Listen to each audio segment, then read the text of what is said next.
பற்றி ஒரு சில வார்த்தைகள். என்னுடைய பர்சனல் அனுபவம் சொல்லுவாங்க இல்லைங்களா, சில பேர் வந்து நம்ம கண்ணு முன்னாடி வளர்ந்த குழந்தைங்க அப்படின்னு. கிட்டத்தட்ட இந்த தம்பி வந்து அப்படி தான் நான் பார்த்துருக்கேன். ஷூட்டிங் வந்து விஜயகாந்த் சார் தான் எனதும் நடந்துட்டு இருக்கோம். அவருடைய அப்பாவே டைரக்ட் பண்ணிட்டு இருந்தாரு.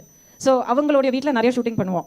So we would be shooting and he would finish school come and அப்படியே லிட்ரலி ஒளிஞ்சு நின்று அவ்வளோ ஆர்வமாக பார்த்துட்டு இருப்பாரு.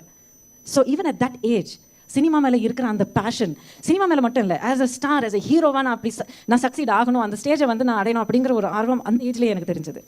அண்ட் ஒவ்வொரு ஸ்டெப்பாக எப்படி ஃபைட் பண்ணிட்டு வந்தார், how he faced every challenge in his way. ஒவ்வொரு ஃபெயிலியர் எப்படி ஒரு சேலஞ்சாக எடுத்துக்கிட்டு அது வந்து நான் இம்ப்ரூவ் பண்ணிக்கணும், என்ன இந்த திறமை எனக்குள்ள இந்த திறமை நான் உருவாக்கணும் அப்படின்னு சொல்லி how his made himself into complete entertainer. உங்கள் எல்லாருடைய இந்த அன்பு எப்படி அவருக்கு வந்து கிடச்சிருக்குன்னா because of his unrelenting hard work and dedication.